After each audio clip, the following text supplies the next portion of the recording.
Graça e paz, irmãos, tudo bem com vocês? Quanto tempo falta para o arrebatamento da igreja? Você já parou para pensar nisso? Muitas pessoas já pararam para pensar nisso, mas a maioria não pensa nisso, porque o que já foi colocado na cabeça delas já impede elas de pensarem isso. A linha pré-tribulacionista, por exemplo, ela é uma linha que faz uma mutilação dos textos da palavra de Deus. E coloca Jesus como se fosse um Deus tão ignorante, um Deus tão estúpido que não sabe o dia do seu próprio casamento.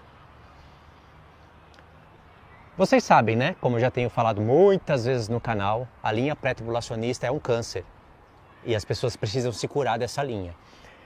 O vídeo aqui não é para ficar falando sobre os danos da linha pré-tribulacionista, mas eu tenho que mencionar ela logo de cara.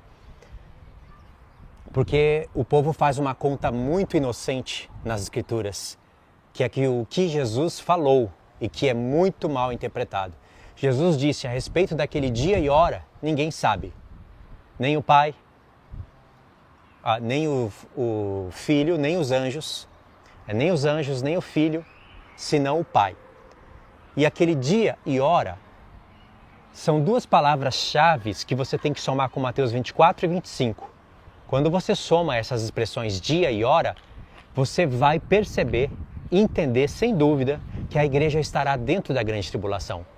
Mateus capítulo 25 não é um capítulo para os que ficaram, é um capítulo que dá continuidade às revelações de Mateus 24. É um capítulo que mostra o que nós temos que fazer para persistir e estar de pé diante do Senhor Jesus, passar pela grande tribulação. E é claro que Mateus 24 e 25 não são os únicos capítulos que nós teremos que estudar para isso. Então em Mateus 25 a expressão dia e hora também aparece ali. Dia e hora não é outro dia e outra hora de Mateus 24. Obviamente, os pré-tribulacionistas vão separar isso, uma vez que for colocado isso diante deles, porque eles não sabem disso, eles não calculam isso. E uma vez que for colocado, eles vão separar, porque eles separaram dia do Senhor e dia de Cristo. Tipo, o dia do Senhor é um, dia de Cristo é outro. Eles separam isso. Eles separam o arrebatamento em várias fases. Eles separam outras coisas em 2, 3 porções, somente para eles se enganarem com as ilusões de paz e segurança. Porque a mensagem pré-tribulacional é uma mensagem de paz e segurança. Aliás, você pode ser arrebatado a qualquer momento, e isso cura superficialmente a ferida do povo. Como que eu vou desejar o arrebatamento da igreja a qualquer momento? Porque se é a qualquer momento, eu teria que desejar isso o tempo todo. Como que eu vou desejar isso vendo que os meus familiares ainda precisam se arrepender? Ou seja, isso gera hipocrisia, gera egoísmo. Agora, uma vez que você é liberto dessa linha, você começa a ter luz. Luz igual a luz do dia, 8, 9 horas da manhã, 10, 11, até chegar dia pleno. E o que eu vou falar aqui são contas que as pessoas só podem começar a entender depois que se liberta dessa linha. E mesmo dentro da linha pós-tribulacionista, vão ter muitos erros que você vai ter que varrer. Vai ter que varrer mesmo, são erros grotescos dentro da linha pós-tribulacionista. Mas pelo menos você já sabe que passará pela grande tribulação. Você já foi. Esse câncer já saiu do seu corpo. Então isso é bom. Agora presta atenção, quando Jesus disse isso a respeito daquele dia e hora, ninguém saber, é verdade, está escrito do jeito que está escrito. Só que a palavra de Deus não acabou ali. O Senhor Jesus era homem, ele tinha que buscar o Pai nos montes o tempo todo, em jejum e muita oração, para o Pai derramar poder sobre ele, para ele saber algumas coisas, além da capacidade humana, porque o Senhor Jesus era 100% homem, mas nós não podemos falar que ele era 100% Deus. Ele não era o Todo-Poderoso. Quando ele se fez homem, ele abandonou a sua glória e os seus poderes. Ele teve que ir recuperando isso. para, como homem, fazer a vontade do Pai. Mas como ele buscava muito a Deus nos montes, em oração, o Pai derramava poderes celestiais sobre ele, de maneira que ele poderia saber muitas coisas do futuro, não só porque estava estudando, porque sem estudar ele não iria saber nada. O próprio Senhor Jesus estudava. O escritor de Hebreus disse que ele, como um filho, aprendeu a obediência. Então ele passou todo o processo que um homem passa. Só que o Senhor também abre a visão espiritual. Deixa ele ver e entender coisas. E toda a plenitude do Filho foi restaurada, aquela glória que ele tinha antes, foi restaurado no momento da ressurreição. E aí, quando ele ascendeu aos céus, não tem nada que ele não saiba. Aonde já se viu o homem não saber o dia do seu próprio casamento? Até o homem sabe. Agora olha que interessante. O homem, nem todo homem sabe o dia do seu casamento, porque nem todo homem se casa. E nem todos aqueles que se casam sabem o tempo todo, porque são homens. Eles precisam marcar a data para depois saber. Mas uma vez marcada, ele fica sabendo. E no dia do seu casamento, das bodas, ele não faz velório, ele não enterra pessoas, ele não derrama ira sobre outras porções. No dia das bodas, ele comemora bodas com alegria, com todo mundo. Entendeu? Você entendeu, né? Na linha pré-tribulacionista, não. Nas bodas, o filho abre selo, derrama ira, dá poder para a besta matar o seu próprio povo e se alegra com o resto lá no céu. E deixa os outros lá, que vão receber as bodas, assistir de camarim. Os que não vão passar pelas bodas, mas vão ser salvos, porque Apocalipse 7 diz que milhares de milhares vêm da grande tribulação. Os 144 mil, as duas testemunhas da perspectiva pré-tribulacionista, ficarão sem bodas. Bom, aqui não tem nada de novo. Eu estou repetindo muitas coisas que eu já falei no canal. E sempre vou continuar repetindo isso. Só que o que é interessante para a gente é que nós sabemos que o Filho já sabe o dia e a hora. E ele vai dar esse conhecimento para o seu corpo. Leia depois 1 Tessalonicenses, não, 1 Timóteo, capítulo 6. E lá você vai encontrar Paulo falando que a vinda do Senhor Jesus há de ser revelada por Deus. A vinda há de ser revelada. Não no sentido de que ele apareceu no céu, então foi revelado. Não é nesse sentido. A manifestação dele há de ser revelada. Aí Paulo fala em tempos determinados. Só que tem uma tradução que ela oculta essa parte da gente. Ela inverte ali as palavras e aí dá a entender realmente que o Senhor Jesus aparecendo no céu é a revelação e a vinda está sendo revelada porque ele apareceu. Mas não é isso que Paulo está falando. E o que Paulo está falando ali é baseado nas profecias de Daniel. Primeiro, Paulo não tinha o arrebatamento pré-tribulacional na cabeça. Tanto é que em 2 Tessalonicenses capítulo 1, Paulo já disse que a igreja estará na grande tribulação.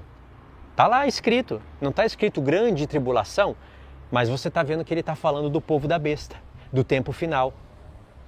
E ele disse lá que nós vamos ver, nós os que estivermos vivos, né? Isso está em 2 Tessalonicenses capítulo 1, antes do 2. Eu falo assim, antes do 2 é meio óbvio, mas parece que o assunto do arrebatamento só começa em 2 Tessalonicenses capítulo 2. Não parece? Mas lê 1.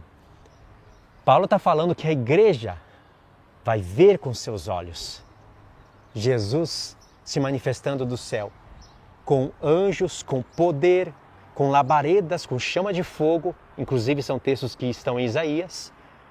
E ao mesmo tempo que eles estavam sendo atribulados, e os ímpios atribulando eles, que Paulo não quis falar ali, o Espírito Santo inspirou assim. Mas Paulo poderia explicar, se a gente perguntasse para ele, Paulo poderia explicar, isso daqui são os 10 reis, é a besta. Deus vai inverter. Agora eles vão ser atribulados e a igreja vai receber alívio. A palavra é descanso, porque chegou o tempo do descanso. Ou seja, nesse capítulo, Paulo já falou claramente que a igreja vai ver o Senhor Jesus vindo do céu, não secretamente. Esse capítulo, e só ele é suficiente para abolir a linha pré. Quebrar esse paradigma. Porque pessoas sofrerão por isso. Muitos pastores serão responsabilizados e penalizados por isso. Porque está escrito na palavra de Deus. Ok, então, uma vez que você soma 2 Tessalonicenses capítulo 1, antes de ler o 2, e você lê, nesse caso que eu estou explicando para vocês, 1 Timóteo capítulo 6, eu não vou ler o texto aqui, porque eu não sei se eu estou com a tradução certa. E o que eu separei aqui para mim, eu deixei uma colinha aqui na frente do celular, o que eu separei para mim, o assunto aqui é outro. Eu estou só construindo um pensamento para vocês verem a lógica de tudo isso. Para a gente ficar esperto, atento. Então, se você soma uma coisa com a outra, você chega num cálculo. Aí você está calculando coisas espirituais com coisas espirituais ensinadas pelo Espírito. E aí você vai entender que Paulo está falando que a vinda do Senhor Jesus há de ser revelada. Leia o meu comentário fixo. Eu vou pôr isso no comentário fixo para vocês. E lá eu coloco alguns links, alguns agradecimentos, acrescento alguma coisa e é importante que você leia. E às vezes eu pego o meu comentário fixo e posto na comunidade do canal. Tá bom? Então, acréscimo para o vídeo. Então, no meu comentário fixo eu vou pôr essa parte para vocês, de 1 Timóteo capítulo 6. E a ideia que está na mente de Paulo, como nós temos certeza que o filho não é estúpido, o filho, ele é presciente, sabe de tudo, não há nada que o filho não saiba. É impossível o filho estar como todo poderoso à destra do pai e não saber o dia do seu casamento, não saber o dia e a hora que ele tem que sair do trono. É muita ignorância isso, ainda mais que pela perspectiva do pai e do filho, isso dura só 2 dias. Jesus assentou no trono para depois de 2 dias se levantar. E na palavra de Deus tem textos onde ele se assenta para que o pai coloque todos os inimigos debaixo dos seus pés, mas o pai mesmo não é sujeito. Tudo vai ser sujeito debaixo dos pés do filho, não só os inimigos, mas os seus amigos também. Tem textos que falam isso, tá? Nós seremos sujeitos debaixo do Senhor Jesus, mas não como inimigos, mas como amigos. Porque nós fazemos parte do corpo, nós fazemos parte dos pés que pisam nos inimigos. E tudo vai ser sujeito debaixo dos pés do filho. Aí Paulo fala em 1 Coríntios 15, exceto o próprio pai, porque o pai é maior. Era na eternidade passada, é agora e vai ser na eternidade futura. Isso está escrito na nossa Bíblia também, mas a religião modifica isso. Jesus é Deus, sempre foi Deus, mas ele não é maior que o pai. Na palavra de Deus fala que ele é menor antes da fundação do mundo, quando cria o mundo e ele está ali trabalhando com Israel, ele e o pai, através do seu espírito. Quando ele se faz carne, aí ele se faz menor até que os anjos. Uma coisa é ele ser menor que o pai, outra coisa é ele se fazer menor que qualquer anjo no céu. E ainda ele se faz menor que todos os apóstolos e que todos os homens. Para o pai elevar ele a um nível tão grande que coloca ele como maior do que tudo, menos o pai. Paulo fala disso em 1 Coríntios 15, em 1 Coríntios 11 ele fala que o pai é o cabeça do filho e o filho já estava ressuscitado. Em Apocalipse muitas vezes o Senhor Jesus fala, eu tenho um Deus sobre mim, meu Deus. Eu não tenho achado as suas obras retas diante do meu Deus. Tá vendo? Ele é Deus, mas tem um Deus acima dele. Então a religião modifica isso e trava a nossa mente. Aí você se liberta de uma coisa, mas ainda está preso em outra. Agora, o filho, na destra, a destra do pai, só o pai é maior que o filho no trono. Mas não é por isso que o filho é menos presciente, é menos Deus. Não é por isso. Mas o pai é maior. O Pai é maior, mas não vai ocultar a sua revelação do Filho, a revelação do seu casamento, do dia da sua vinda. O Filho sabe e Ele vai passar isso para o seu corpo, para a igreja. E é fácil a gente saber disso. Por que que é fácil? Porque quando começar a última semana, e esse é o assunto do vídeo, que eu vou pôr na parte 2 para vocês, nós vamos saber. O mundo não vai saber, nós vamos saber. E se o Senhor Jesus quis nos revelar assim, quem são esses homens para ir em contra? Quem são eles para falar, não, o Senhor Jesus não sabe e pronto, acabou. Ele não quer saber. Não é que ele não sabe porque não sabe, é ele sabe, mas não quer saber. Gente, é tanta filosofada, barata, tanta coisa ridícula, só para no final das contas a pessoa falar, eu tenho paz e segurança, porque eu vou ser arrebatada a qualquer momento. Só por isso. Ou seja, ela distorce tudo e modifica tudo só para ela continuar crendo na ilusão. E no lugar da ilusão, virá grande provação. E quem sabe ela vai estar forte para estar de pé diante do Senhor. Então, o conhecimento que está, o pleno conhecimento que está no Pai, está no Filho e o Filho passará para o seu corpo. Agora, nós não podemos saber ainda quando será o dia e a hora da vinda do Senhor. Ainda não. Dentro da última semana nós vamos saber. E quando chegar na metade da semana, todos irão saber. É contagem regressiva. O Senhor Jesus sempre faz contagem regressiva. Por exemplo, quando chega no 4º milênio, nós sabemos pela revelação da palavra que tem o 5º milênio, o 6º milênio e o 7º milênio, que é um verdadeiro sábado no mundo de descanso, que também é daí que Paulo fala. Haverá descanso para aqueles que estavam sendo atribulados e tribulação para aqueles que estavam atribulando. Teremos descanso. E o Senhor Jesus faz uma contagem, é tipo assim, no 3. A partir do 4º milênio, há uma mudança no calendário mundial. Aí começa-se a contar uma nova contagem de tempo e o Senhor Jesus já de antemão faz um trabalho de 3 dias na Escritura, em vários textos, vários. Um deles, um dos principais, sem dúvida, é Oséias capítulo 6, onde a profecia diz que depois de 2 dias o Senhor nos daria vida e ao 3º dia Ele nos ressuscitará. E o Senhor é muito profundo, falou do 3º dia, do sacrifício do Senhor Jesus, na verdade da sua ressurreição, e a própria ressurreição do Filho já é uma profecia dupla, mostrando que a igreja há de ressuscitar ao 3º dia milenar, profético. Então o Senhor Jesus faz uma contagem, nesse caso não regressiva, mas ele faz uma contagem. Vamos no 3, se prepara para o 3. 1, 2, 3, e no 3 você é arrebatado. Entendeu? Vai nos ser revelado isso. Então, por enquanto, não tem como a gente saber certinho o dia e a hora da sua vinda. Mas agora, qual é então a nossa busca? Porque nós precisamos ter essa vontade de entender, de buscar as coisas relacionadas ao tempo. Nós precisamos ter. Eu tenho isso. Se você não tem, sei lá, tem algum problema com você, porque eu quero saber tudo em relação aos tempos, para saber como me movimentar no mundo. Então, o que eu preciso agora entender é quanto tempo falta para chegar a última semana.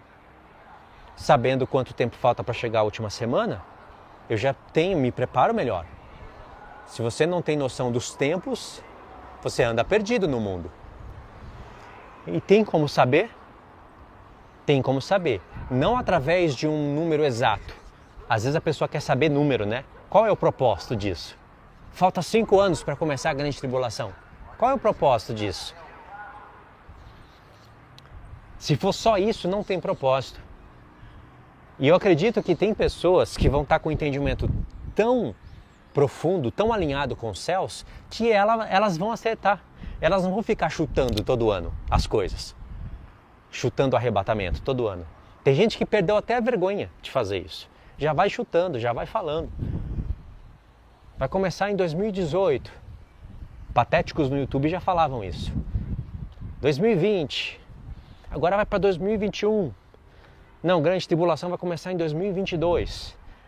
Passaram para 2023. Então isso já virou uma palhaçada entre os patéticos. Você tem que fazer cálculos pela palavra de Deus. Tem que ter sentido, tem que ter propósito. Não é só apenas falar datas e aí, qual é o propósito disso? Falar que você sabe? Ó, eu sei, e aí? Mudou alguma coisa na mente do povo? Fez com que eles fossem atrás das profecias? Tivessem mais temor de Deus? Buscassem mais a sabedoria? Não. Então é o seguinte, como nós vamos saber para nos localizar no tempo? Essa conta ela não é fácil de se fazer, porque você precisa saber a linha do tempo das festas, tem outra linha do tempo que são as cabeças da besta, precisa calcular tudo isso, porque as cabeças da besta são linha do tempo. O próprio Senhor está falando isso, na verdade o anjo de Jesus está falando isso em Apocalipse 17. As cabeças da besta é uma linha do tempo. 5 caíram, uma existe, a outra ainda não veio. Quando vier, terá que durar pouco tempo. Revelou o tempo todinho, desde a era do Egito. Então as festas é uma outra linha do tempo. As festas chama também as 70 semanas, já é mais uma linha do tempo. E todas elas podem se alinhar em apenas uma linha. São várias linhas dos tempos, sim, mas todas elas podem se alinhar em uma linha. Por que são várias linhas dos tempos? Porque as cabeças da besta começam a contar através do Egito. As 70 semanas começam a se contar através da Pérsia. As 2.300 tardes e manhãs começam a se contar a partir da Grécia. Os 2 dias proféticos, que são 2.000 anos, começam a se contar a partir de Roma. A última semana, já é mais uma linha do tempo, começa a se contar a partir de um futuro próximo. E todas essas linhas se alinham em uma só. Podem se alinhar em uma só. Mas são várias, entendeu? Por que eu falo isso? Então precisa calcular tudo isso. Para a gente terminar essa reflexão, não precisa falar agora das festas. Precisa você calcular o tempo em que nós estamos. Qual é a cabeça da besta que nós estamos agora? Lembra, as cabeças da besta formam uma linha do tempo. Qual é a cabeça da besta que nós estamos agora? Não há dúvida de que Roma foi a 6ª cabeça. E que o 8º rei é o último reino. Mas tem um 7º. O 7º sempre vai ser o mais importante. Na Bíblia, a 7ª trombeta é o mais importante. O 7º selo é o que revela tudo. Abriu o 7º selo, abriu o livro todo. A 7ª cabeça da besta também é a mais importante. Assim também, como se fôssemos olhar para o livro de Enoque, nós estamos na 7ª semana de Enoque. No final da 7ª, aonde um povo, tirado de uma semente santa, iria receber um conhecimento, um esclarecimento perfeito, que em algumas outras traduções está conhecimento cétuplo de todas as obras das mãos de Deus. Então sempre os 7 eles vão se alinhando. E nós estamos na 7ª cabeça da besta. E não há dúvida disso. A 7ª cabeça da besta é a ONU. É a ONU, é a OTAN. É o que nós podemos ver no mundo. Não tem como falar que esse mundo todinho, organizado, com cada nação no seu lugar e dali ninguém muda mais, com uma ONU estabelecida, a OTAN, com tudo isso estabelecido, e dizer que isso não faz parte nem da 6ª cabeça e nem do 8º rei. Irmão, seria loucura afirmar isso depois que você recebe o esclarecimento. Por quê? Então quer dizer que a 7ª cabeça da besta, onde tem os 10 chifres, não é Roma? De novo essa parte. Quer dizer que a 7ª cabeça da besta, que é a ONU, onde tem toda essa organização, ela não é a sexta cabeça e não é o oitavo rei. E também não é o sétimo. Como assim? Tem pessoas que acham que a sétima cabeça da besta é Império Otomano. Aí, eu não sei qual é o tipo de estudo que elas tiveram. Mas como que o Império Otomano vai ser a sétima cabeça da besta? Tem 10 reis lá no Império Otomano? Porque os 10 reis são os 10 chifres da besta, e os 10 chifres da besta só pode estar em uma só cabeça, que é a sétima. Vai se alinhar lá com os pés da estátua de Nabucodonosor. Então, como assim Império Otomano, gente? E como esse mundo aqui que nós vivemos não está nem na sexta cabeça e nem no oitavo rei? Quer dizer, melhor dizendo, não faz parte da sexta cabeça e nem da sétima? Como assim? Até o oitavo rei, que nós sabemos que é a besta total, e eu já falei muito disso no canal, até o oitavo rei, vocês sabem como é que é formado o oitavo rei, né? O oitavo rei não é formado de 7 cabeças e 10 chifres, de uma maneira que a gente some isso em 17 potências. As cabeças formam uma linha do tempo. Se 5 cabeças caíram lá no tempo de João, e uma existia, que era Roma, a outra ainda viria. Então quer dizer que quando viesse, essa outra é a sétima, quando viesse a sexta cairia. Entendeu? Se hoje a revelação fosse para nós, se o anjo fosse falar mais uma vez para nós, o anjo iria falar, olha, 6 cabeças, 6 caíram, uma existe e o oitavo ainda não veio.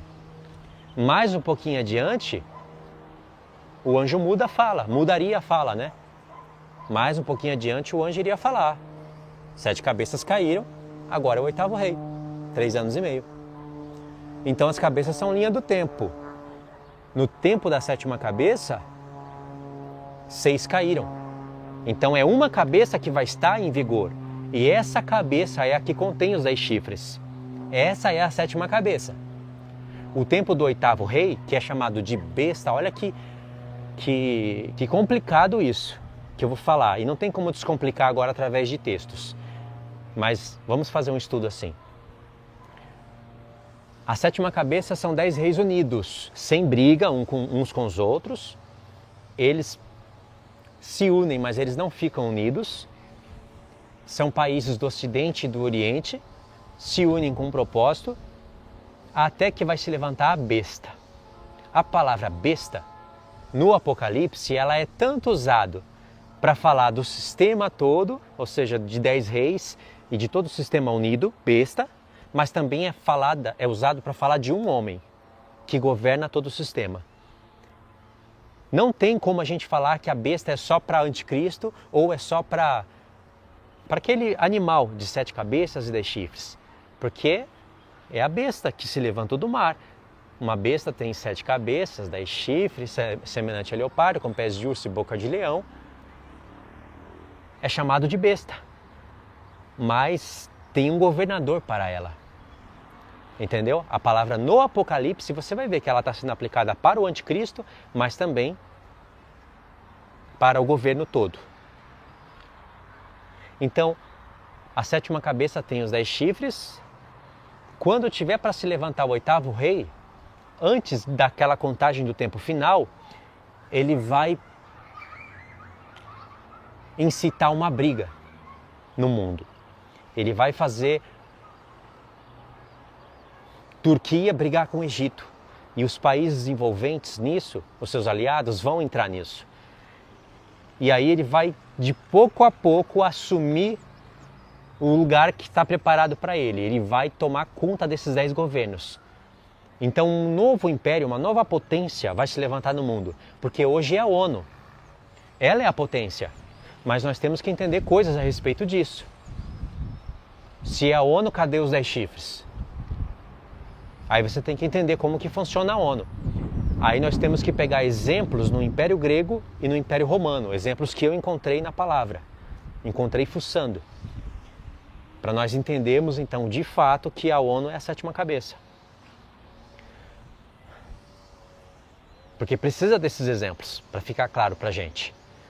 Porque uma coisa é fato, não tem como negar que esses países unidos,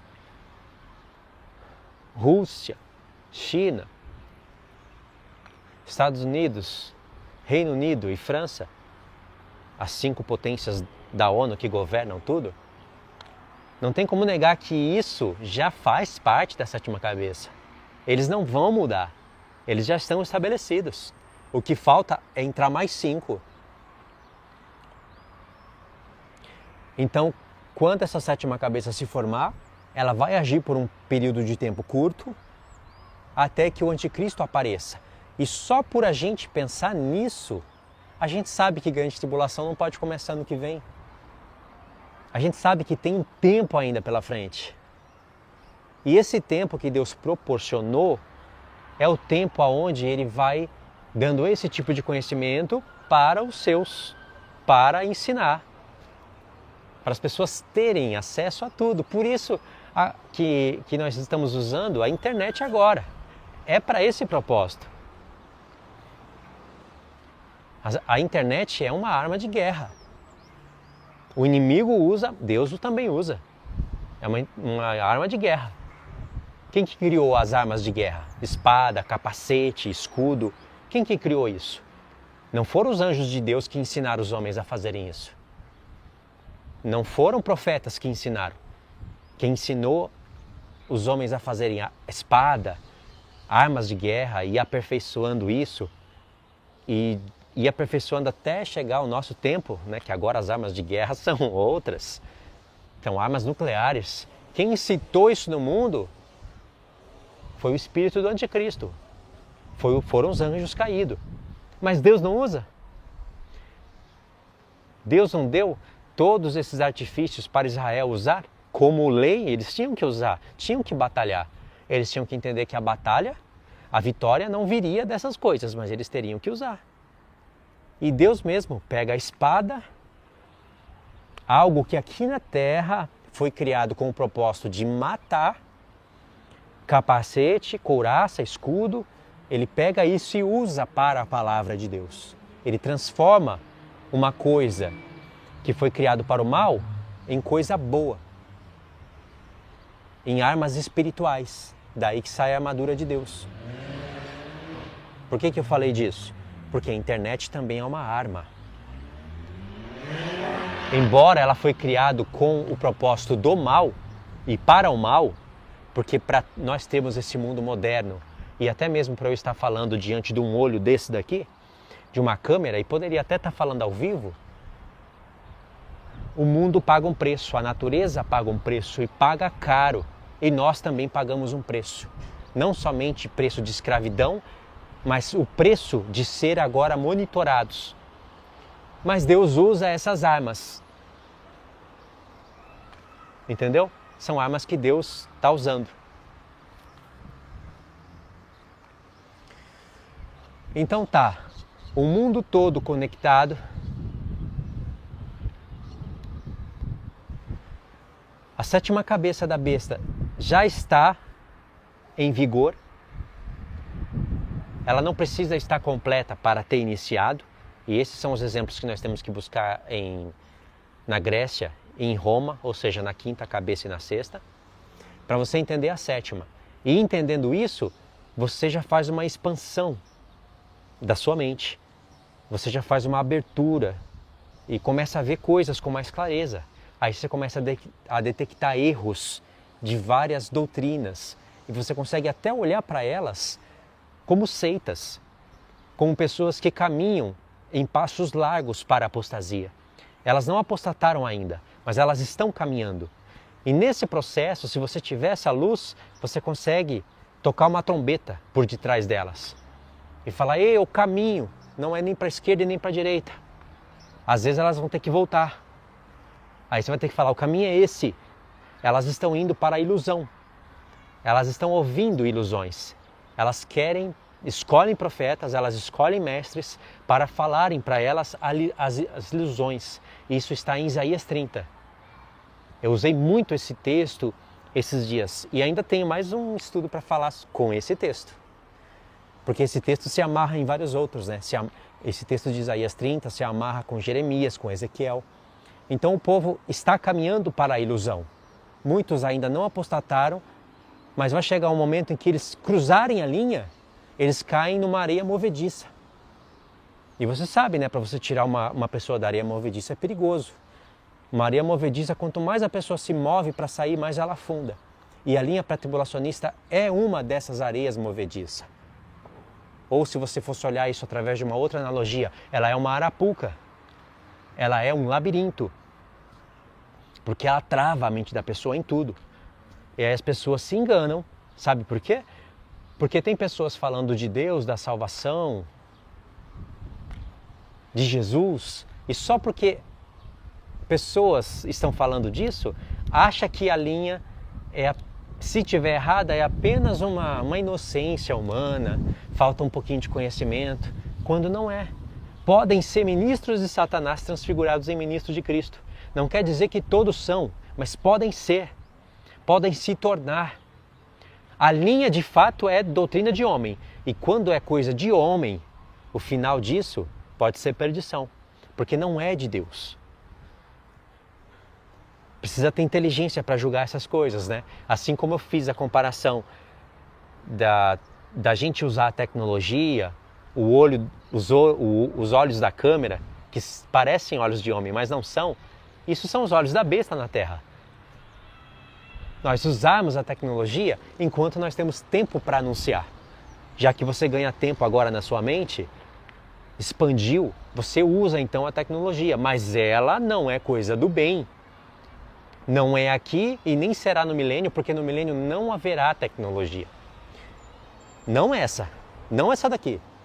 Postes, fiação, não isso daqui. Pode haver outras tecnologias, que algumas delas, Deus, eu estou usando o termo tecnologia, mas não quer dizer que é a mesma ciência desse mundo aqui.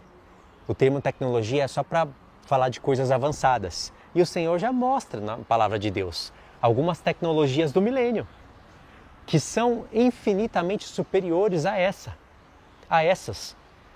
Primeiro porque ela liberta a natureza, ela liberta os filhos de Deus, ela liberta tudo. Olha o que a tecnologia faz. Tá vendo? O que você vê? Você vê uma cidade com postes, fios. Isso daqui é uma prisão para a natureza e para a gente também. Mas olha só, ainda que tem toda essa prisão, se você olhar com olhos espirituais você pode ver isso, você vai ver que tem árvores. Tem um céu aberto ainda, um céu bonito, mas tem árvores, tá vendo? Tem gramado. Mas se você olhar com mais atenção, você vai perceber que essa natureza está presa. Ela está presa com muros, com casas, cercadas de fio. Tudo que faz matar essa natureza. E olha que por aqui deve ser 4G. Se for 5G, essas árvores começam a morrer, passarinhos começam a morrer. Olha aí, o tamanho dessa árvore. Ela é enorme, ela é densa. Parece até uma menorá, né? Olha o tamanho dessa árvore. Mas está presa. Por isso que quando você vai num parquinho, você vê a natureza mais aberta, mais livre. Ela ainda vai estar presa, porque se você olhar do alto, você vai ver que aquele parque está rodeado de cidades. Mas a natureza já está mais livre. E só pelo fato da natureza estar mais livre, lá dentro do parque você se sente mais livre, mais conectado com a natureza e com Deus. E como é bonito a beleza da criação de Deus. Ainda que todas essas árvores, e gramado, e folhas, e flores estão presas numa prisão, porque você pode olhar isso como uma prisão, ainda assim elas conseguem trazer uma beleza. Assim vai ser o povo de Deus. Mesmo eles estando presos, cativos, por causa do Espírito que estará neles e da palavra de poder que eles terão, eles ainda conseguem trazer beleza para as coisas. Assim como Paulo e Silas trouxeram beleza para a prisão. Você entendeu? Com essa mente, você consegue calcular as coisas. Saber, entender a tecnologia e todas essas coisas. Tudo isso faz parte do que eu estou falando. Aí você pode pensar, mas você não falou ainda quanto tempo falta para começar a última semana. Não falei, porque eu não sei quanto tempo falta para começar a última semana. Eu só sei que pelos sinais nós podemos saber que está muito perto, porque nós já temos 5 dos 10 chifres posicionados. Falta só 5. Aí a 7ª cabeça estará completa. Depois disso, ela vai agir por um tempo. E quando a 7ª cabeça estiver completa, o que vai acontecer com o povo de Deus? Se com 5 chifres, se é que você está entendendo isso, né? Senão você vai ter que caçar na sua cabeça o que é a 7ª cabeça da besta. Não é a 6ª, não é o 8º e não é agora. Então o que é esse mundo? É um tempo vácuo na profecia? O que é esse mundo aqui? O que são essas Nações Unidas? ONU e tudo isso que está preparado dessa maneira não é nada. Então você vai ter que caçar, né? Mas se você teve inteligência para entender o que eu estou falando, então já tem 5 reis posicionados, faltam mais 5. Quando esses 5 reis estiverem, esses 5 que faltam, se unir com esses 5 que já tem, você vai ter uma reforma na ONU. E isso daí já vai mostrar que a 7ª cabeça está completa. Ela vai agir por algum tempo, ela vai estabelecer um calendário maléfico e o entendimento dos santos vai estar mais apurado. Isso vai servir de um grande sinal para a gente, dizendo, olha, agora falta muito pouco, agora falta se levantar o anticristo. E eu acredito que quando tiver 10 reis unidos, o anticristo já está vivo na terra.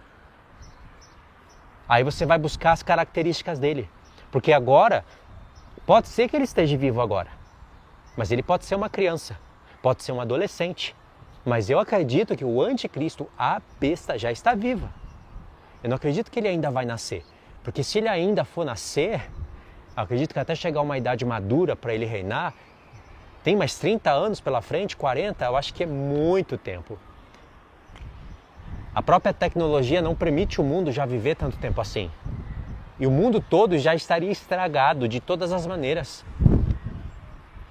Imaginem, irmãos, nesse tempo que a gente vive aqui, desenfreado, vou dar um exemplo que você vai entender na hora. Imagine mais 15 anos pela frente no Instagram. Imagine, agora já tem menina pobre, classe média, rica, rebolando letras, meninas novas, de 10 a 15 anos, rebolando letras pornográficas explícitas junto com os pais. Na internet, daqui 10 anos, elas vão estar nuas. Daqui 20 anos, essas crianças vão estar fazendo filme pornográfico no Instagram livre. Então, isso é uma coisa que Deus não suporta, não vai suportar. Então não falta tanto tempo assim. Agora você conseguiu entender tudo o que eu quero dizer desde o princípio? Que por causa das profecias e de você conhecer as palavras dos profetas, você recebe luz. E agora você consegue entender melhor sobre o tempo. Isso daqui que eu estou falando para vocês, eu estou falando de cabeça, puxando na cabeça, coisas que eu já falei muitas vezes no canal. Mas isso daqui vira um estudo com linha do tempo, um estudo de sequências. Afinal, não é apenas um estudo para você receber uma mensagem que vai te fortalecer para essa semana. Não é um culto.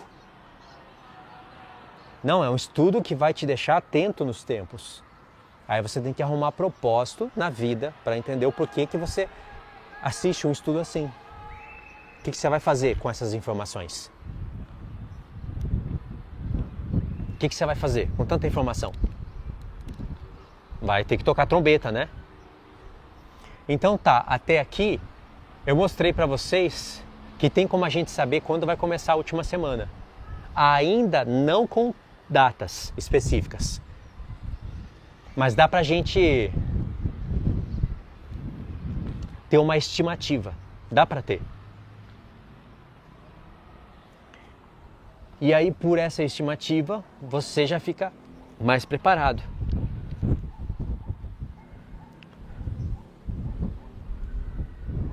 Uma coisa é certeza, 5 reis vão se levantar, vão se unir com aqueles 5. E depois disso vai ter uma contenda, vai ter uma briga que o anticristo vai incitar. Se tudo isso que eu estiver falando aqui não estiver certo, eu acho impossível, né? Tudo não está certo. Mas se alguma coisa tiver que ser ajustada, é algo que não vai alterar tanto assim o nosso entendimento. Sempre eu estou ajustando uma coisa ou outra. Porque não tem como você acertar tudo o tempo todo. Mas não tem como mudar, modificar tudo isso que eu estou falando. E aí nós vamos ajustando, nós vamos conhecendo os tempos. Para entender sobre os tempos. Para entender, quando você lê o Apocalipse, você ter vontade de estudar o Apocalipse. Porque é chato você ler um livro que você não entende. Então você vai passar a ler e vai entender, vai passar a fazer cálculos, a passar a fazer contas. E isso para mim, isso é a minha vida, é a alegria que eu tenho a fazer isso. E aí eu percebo que quanto mais eu olho para o Apocalipse e vou fazer as contas, mais eu sou direcionado para os profetas. E aí, quando Deus te direciona muitas vezes para vários profetas, não é apenas para você pegar aquela frase e comparar.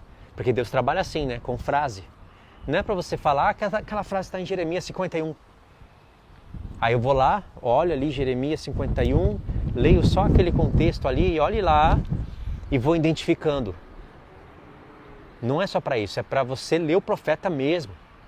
É para você ler o contexto. Porque às vezes você identifica a frase.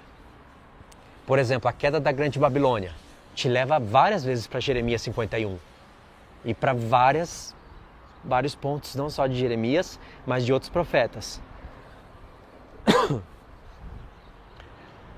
Aí quando você apenas identifica a frase, você não encontra a revelação. Mas quando você lê o contexto, aí a revelação aparece. A frase é para você identificar o caminho, é uma sinalização. Tipo, a seta é Jeremias 51. Aí lá em Jeremias 51, você tem a localização. Agora você tem que entender o que aquilo está falando. E o Apocalipse todo trabalha assim. Por isso que muitas pessoas ainda não sabem o que são 2 testemunhas, os 2 profetas do Apocalipse. Muitas pessoas acham que aquilo é literal, do jeito que está sendo falado ali, é para você ler daquele jeito e não procurar uma revelação superior, porque já está escrito que são 2 profetas. Ou seja, na mente deles, 2 testemunhas, o assunto das 2 testemunhas, começou praticamente em Apocalipse 11. Deus só fez uma alusão para Moisés e para Elias, para mostrar que esses 2 homens vão voltar e vão lançar fogo da boca e vão fazer aquelas coisas ali, e você não tem que gastar muita inteligência para ficar querendo entender nada, porque o assunto já começou ali em Apocalipse 11, é literal, tudo literal. E isso é um grande engano, porque o assunto de 2 testemunhas, esse assunto já está desde o livro da lei, é falado pelos profetas. Deus não chama só Moisés e Elias de 2 testemunhas. Deus chama as 2 casas de Israel de 2 testemunhas. No Novo Testamento, Jesus chama judeus de testemunhas e depois os gentios. Aí você já tem pontos para ligar. E o Senhor, já querendo nos indicar isso, ele já começa a falar a profecia do Apocalipse 11 com um santuário. Um santuário que ali não é santuário literal. Impossível de ser. E qual é a leitura que os pré-tribulacionistas têm do Apocalipse 11? Que aquele é o 3º templo que agora vai ser construído e o anticristo vai profanar, vai se assentar no santuário de Deus, achando que se algo for construído lá em Jerusalém, que é uma abominação aos olhos de Jesus, aquilo vai ser chamado de santuário de Deus. Você está vendo o grande engano e o grande erro dessa linha? Mas Paulo falou que o anticristo vai se assentar sobre o santuário de Deus. Se Paulo pelo menos falasse, e o anticristo se assentará num santuário que será chamado Santuário de Deus, porque foi construído pelos homens, por mãos impuras, e isso foi depois da morte e ressurreição de Jesus. Então não tem como Deus aceitar mais algum templo. Se Paulo falasse isso, eu poderia até suspeitar que o anticristo iria profanar um templo. Mas foi o próprio Paulo, no Novo Testamento, em vários pontos, em vários lugares, 1 Coríntios, 2 Coríntios, que diz que o santuário de Deus é o homem. Entendeu? Então a profecia aí é muito mais profunda. Eu acho que para os pré-tribulacionistas chegarem nessa profundidade e nadar num rio de 4.000 côvados, eles primeiro têm que tirar, sei lá, o tênis do pé e começar a andar pelo menos na areia do mar, para molhar as pontas dos dedos e começar a andar os seus primeiros 1.000 côvados, para depois eles entenderem de escatologia, porque é muito feio e é muito sem sentido o que eles fazem com a profecia, com a palavra de Deus. Tá certo, irmãos? Então esse daqui foi o vídeo 1, ele ficou grande porque eu estendi ele com um monte de exemplos e com um monte de coisas, porque eu falei livremente, eu não tô com um roteiro e falei livremente. E eu nem usei o meu papelzinho que tá aqui, ó, quase saindo com o vento. No meu papelzinho eu anotei Jeremias 29, Jeremias capítulo 6, Jeremias capítulo 8 e um ponto em Jeremias capítulo 7. Para nós falarmos sobre a cabeça da besta e sobre coisas desse mundo aqui, tá bom? Eu vou gravar a continuação desse estudo aqui amanhã. Assim, falando livremente, só que aí eu vou ter texto para ler. Vou ler no celular aqui para vocês e nós vamos meditando sobre tudo isso. Então esse é o vídeo 1, tá? O vídeo 2 vou continuar com esse texto aqui. E se precisar de fazer um vídeo número 3, aí eu faço para falar sobre